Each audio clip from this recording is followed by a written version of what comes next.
Game of Thrones Season 4, Episode 5, the first of his name, aired last night actually. I didn't get to see it, but now I've watched it, and this is one of my favorite episodes of the season so far, because there's a lot of Littlefinger in this episode, if I'm gonna be honest. But I'll get to that later. Let's start with Daenerys and just get that out of the way, because she talks about, oh, maybe I'll go to Westeros, maybe I won't, and then she's not, because Astapor and Yunkai apparently have their slave masters back, so we're gonna go, and she's gonna go kill them again. Like, I get, she has to, like, establish that she can rule places without having them just fall out of her grasp constantly. But, I mean, she just seems like she's gonna be doing the same stuff over and over again until, like, the end of the series, where she finally comes over and with dragons and just blows everything up. Oh well, I guess we'll see how that turns out. They could still do something cool with it. We'll see what happens. In King's Landing, you got a few things that happen. Tommen is now officially the king, and that scene I thought was really well done with Marjorie and Cersei. Marjorie and Cersei don't really like each other. Cersei particularly hates Marjorie.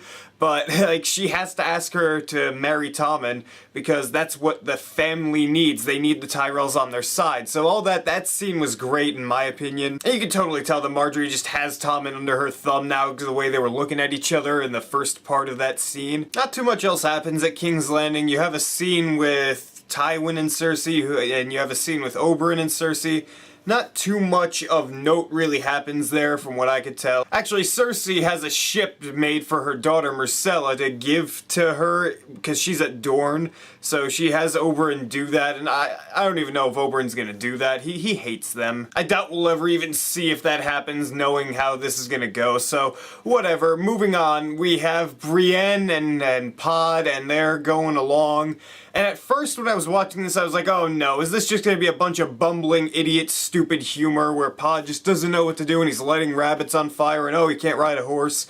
It did get better though as the episode went on because they actually started developing those two characters and have them talk afterwards, and that was fine. I still don't love either characters, but as long as it's not a bunch of bumbling idiot crap, I'll be okay watching it. And you have scenes with the Hound and Arya that really doesn't do much. It pretty much says what we already know, that Arya wants to kill a bunch of people, including the Hound. And that was funny though, how the look he gave her once she said his name. That was funny. And then the scene where he kind of just shows her that, yeah, you really can't kill that many people the way you are right now with that little sword. Because she stabs him right in the stomach and it does nothing. He just rips out, punches her down. So, that was a good scene. They're still going towards the Vale, and speaking of the Vale, a lot is revealed in this episode via dialogue, and let's just get into it. Littlefinger has done so much that we haven't known about until now. I mean, so, like, this entire series has been set in motion because of him, because he's the one who gave Lysa the drops to kill her husband, setting all those events into motion that have led to this whole series, and that is just brilliant. Because we already knew that he had a hand in killing Joffrey, but now he has had a hand in killing the Hand of the King earlier on, and that was so great to me, because I really had forgotten about that, how Lysa had written that note to Cat about how the Lannisters had killed her husband. But now that that's resolved, that's really interesting. And going back to the Eyrie, I mean, I did not miss Lysa or her weird-ass son at all. I mean, they're insane. And the first scene when Sansa and Littlefinger first got there, that was like, okay, she's not that insane, I guess. And then the scene afterwards where she's screaming at Sansa about how she and Littlefinger have been having sex, it's like, oh, okay, there's Lysa. Now I remember her. Going back a bit, you could tell that Littlefinger really has, Lysa under his thumb. I mean, he can pretty much get her to do whatever he wants. He had her kill her husband for him.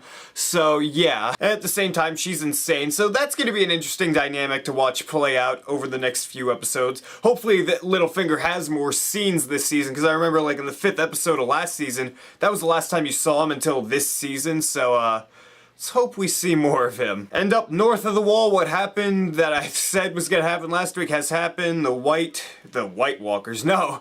The Night's Watch came up to Craster's Keep and they pretty much just massacred all those guys there. And Locke was coming in, he was gonna take Bran and he was gonna go, but then Bran takes over Hodor. That was really cool. I thought Jon Snow was eventually just gonna kill Locke because I don't know, I was thinking that he was gonna see him taking Bran or something like that, but having Hodor just lift him up and just break him, he killed him like that. That was an awesome thing to watch, and that whole scene overall was well done, I thought. Like, the fight scenes, it seemed like they were fighting more than 11 guys. It seemed like they were fighting more like a group of 20, I don't know. It just felt like there were more people than 11, like they said. They were just slashing a bunch of people all over the place, so...